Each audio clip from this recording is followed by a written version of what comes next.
جی S herbal wholesale Ayurvedic ادویات کا قابل اعتماد مرکز تجارت کے خواہش مند حضرات کو ہم مکمل ٹریننگ دیتے ہیں۔ ہمارے ساتھ تجارت کر کے بھرپور پیسہ کمائیں۔ علماء کرام، حفاظ، ڈاکٹرز اور میڈیکل والوں کے لیے خصوصی رعایت۔ تفصیلات کے لیے ابھی رابطہ کریں۔ ثانی انٹرنیشنل حج عمرہ ٹورز اینڈ ٹریولز حج عمرہ جانے کے خواہش مند حضرات اسکرین پر دیے گئے نمبرز پر کال کریں۔ بسم اللہ الرحمن الرحیم، الحمد للہ رب العالمین، والصلاة والسلام علی سید المرسلین وعلی آلہ وازواجہ وذریاتہ وآل بیتہ اجمعین، اما بعد، فقد قال اللہ تبارک و تعالی فی کلامہ المجید والفرقان الحمید، اعوذ باللہ من الشیطان الرجیم، بسم اللہ الرحمن الرحیم، ما اصابکم من مصیبت فبما کسبت ایدیکم ویعفو عن کثیر، صدق اللہ العظیم۔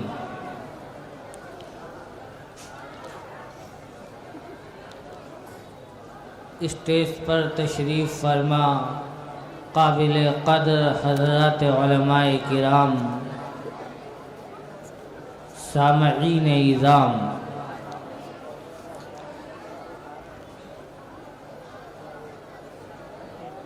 اس وقت پوری دنیا میں اور خاص کر ہمارے ملک میں جو حالات درپیش ہیں، یہ کوئی اچانک پیدا نہیں ہوئے، یعنی یہ کوئی ایسا واقعہ نہیں ہے جو خلاف توقع پیش آیا، بلکہ قرآن اور حدیث پر نظر رکھنے والا، اور نظر تو دور کی بات ہے، معمولی نگاہ ڈالنے والا بھی یہ بات جانتا ہے، سمجھتا ہے کہ ہم سب کے آقا محمد رسول اللہ صلی اللہ علیہ وسلم نے پیشن گوئی کی تھی ان حالات کی طرف، ان حالات کے اسباب بھی بتائے اور حل بھی بتلایا۔ آج اس مجمع میں بجائے اس کے کہ ہم اپنی کوئی بات کریں، کوشش یہ کریں گے کہ جناب رسول اللہ صلی اللہ علیہ وسلم نے حضرات صحابہ رضوان اللہ علیہم اجمعین کے درمیان جو تقریر فرمائی تھی، حضور صلی اللہ علیہ وسلم کی تقریر آپ کی خدمت میں سنا دوں۔ ایک مرتبہ جناب محمد رسول اللہ صلی اللہ علیہ وسلم تشریف فرما، آپ کے سامنے حضرات صحابہ رضوان اللہ علیہم اجمعین